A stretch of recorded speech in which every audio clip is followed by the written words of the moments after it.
दोस्तों, आज हम माइंड रीडिंग के बारे में बात करेंगे। माइंड रीडिंग करके आप अपने रिश्तों को बेहतर कैसे बना सकते हैं, इसके लिए इस वीडियो में 5 तरीके बताए गए हैं। आप उनको फॉलो कर सकते हैं। दिमाग पढ़ना, माइंड रीडिंग एक कला है, कोई जादू नहीं। इस कला को कोई भी विकसित कर सकता है। इसके लिए कुछ प्रैक्टिस की ज़रूरत होती है। चाहे आप नौकरी या व्यवसाय कर रहे हों या सामाजिक कार्यों में शामिल हों, मन को पढ़ने की कला आपको एक्स्ट्रा एज दिला सकती है। माइंड रीडिंग एक शक्तिशाली कौशल है जो आपको उन चीज़ों को समझने में मदद करता है लोग जिसे छुपाते हैं या कहना नहीं चाहते। अक्सर ऐसा होता है कि कई बार लोग कहते कुछ और हैं लेकिन उनके अंदर कुछ और होता है। उनके अंदर क्या चल रहा है ये समझने में आपको ये वीडियो मदद कर सकती है। इस दुनिया में अधिकांश सफल लोगों में एक बात आम है कि उन लोगों के पास सहानुभूति होती है और वे दिमाग पढ़ने और लोगों के व्यवहार को पढ़ने में भी माहिर होते हैं। ये कला आपको लोगों को समझने में मदद करती है और उनके साथ गहरा संबंध विकसित करने में मदद करती है।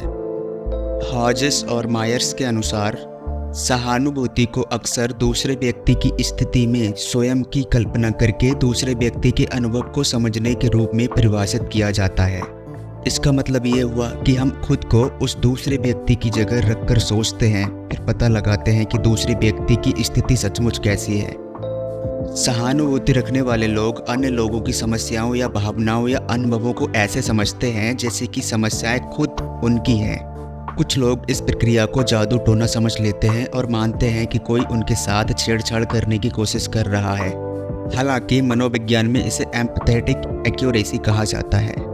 एम्पैथेटिक एक्यूरेसी या सहानुभूति की सटीकता ये है कि कोई व्यक्ति किसी अन्य व्यक्ति के विचारों और भावनाओं का कितनी सटीकता से अनुमान लगा सकता है। मन को पढ़ने में सक्षम होने का मतलब ये बिल्कुल नहीं है कि आप दूसरे की भावनाओं का गलत उपयोग करेंगे। वास्तव में यदि हम फोकस करें और इसके पॉजिटिव साइड को देखें तो मन को पढ़ने से आप दूसरों के पर्सपेक्टिव को समझ सकते हैं और उनके साथ गहरे स्तर पर जुड़ सकते हैं। लोगों के दिमाग को पढ़ने के लिए आपको किसी महाशक्ति की आवश्यकता नहीं है। ये एक ऐसी क्षमता है जिसे सीखा जा सकता है। आइए बात करते हैं उन 6 तरीकों के बारे में जो आपको लोगों को समझने में मदद करेंगे। Number 1, focus on body language. Communication का मतलब सिर्फ ये नहीं है कि आप कैसे बात करते हैं। बॉडी लैंग्वेज कम्युनिकेशन का एक नॉन वर्बल तरीका है जहां आप शारीरिक व्यवहार के माध्यम से अपने आप को एक्सप्रेस करते हैं। आपका लहजा, भाव, आंखें और हाव भाव, बैठने की स्थिति, शारीरिक मुद्रा जैसे गैर मौखिक संकेत आपके व्यक्तित्व के बारे में बहुत कुछ बताते हैं। बॉडी लैंग्वेज स्पष्ट रूप से बताती है कि कोई क्या सोच रहा है। हमारे विचार हमारे कार्यों में स्पष्ट रूप से रिफ्लेक्ट होते हैं।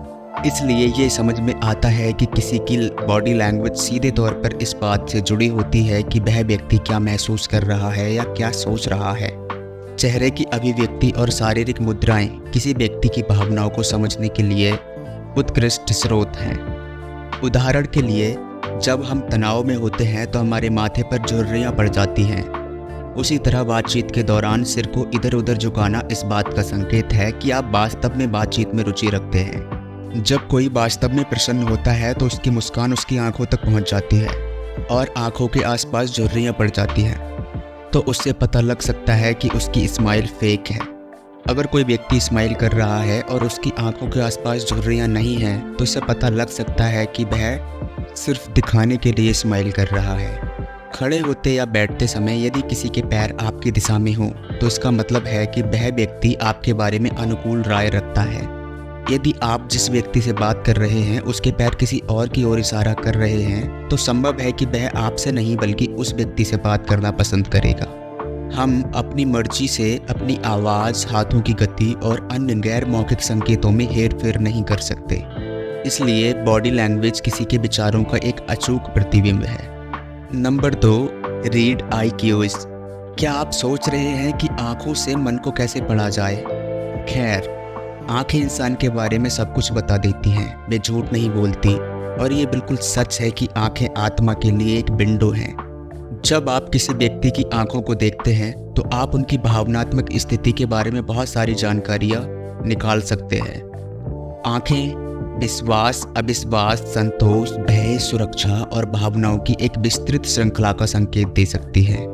किसी व्यक्ति से बात करते समय आंख मिलाना आत्मविश्वास और दृढ़ता का प्रतीक है। जब हम अपने क्रश या किसी ऐसी चीज को देखते हैं जिससे हम प्यार करते हैं तो हमारी पुतलियां फैल जाती हैं, और जब पुतलियां सिकुड़ती हैं तो ये अस्वीकृति का संकेत है।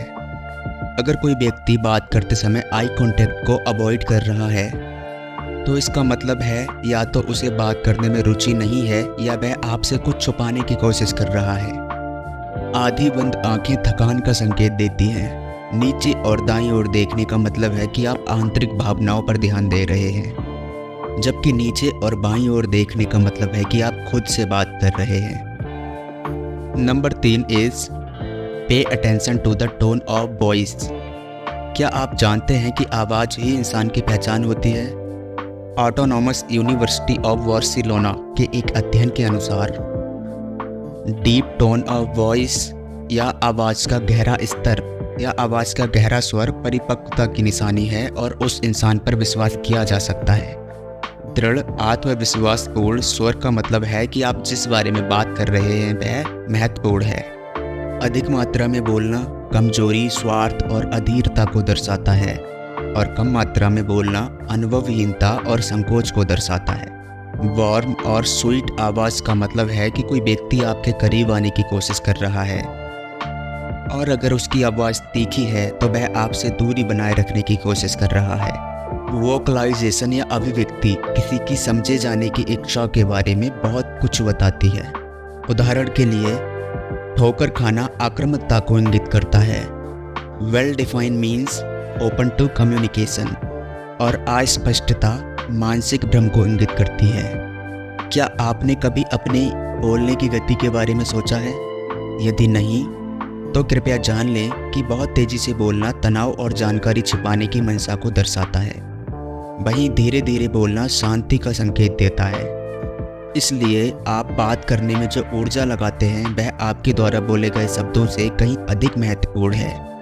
आवाज़ की गुणवत्ता, बोलने की गति, मात्रा और अभिव्यक्ति पर ध्यान देकर आप किसी व्यक्ति के बारे में बहुत कुछ जान सकते हैं। Number 4, observe breathing.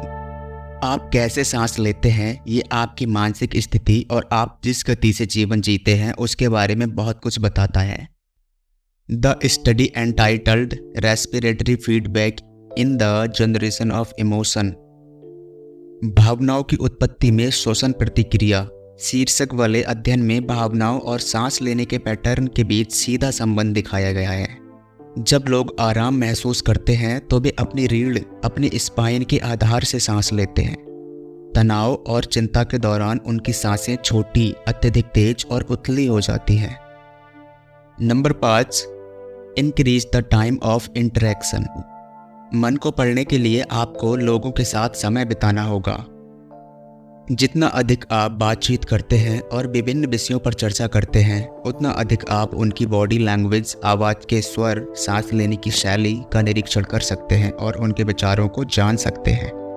लोग अजनबियों के प्रति खुलकर बात नहीं करते हैं, लेकिन एक बार जब आप उनके साथ मित्रवत हो जाएंगे तो धीरे धीरे वे अपने विचारों, दृष्टिकोणों, मूल्यों और मानसिक स्थिति के बारे में सब कुछ बताने लग जाएंगे। जब आप किसी के साथ समय बिताते हैं तो ये समझना आसान हो जाएगा कि वह किसी पर्टिकुलर सिचुएशन में कैसे व्यवहार करता है, कैसे प्रतिक्रिया देता है। तो दोस्तों, आप इन 5 तरीकों को अपने दैनिक जीवन में इंक्लूड करके लोगों के मन और उनके व्यवहार को समझने की कोशिश कर सकते हैं। हालांकि ये एक दिन का काम नहीं है, इसमें टाइम लगेगा, लेकिन आप अगर लगातार इनकी प्रैक्टिस करेंगे तो आप देखेंगे कि आप में बहुत बदलाव आएगा। तो दोस्तों, मिलते हैं नेक्स्ट वीडियो में। आपको वीडियो कैसे लगी कमेंट में ज़रूर बताना, और आप ऐसी ही वीडियो देखने के लिए हमारे चैनल को सब्सक्राइब कर सकते हैं। धन्यवाद।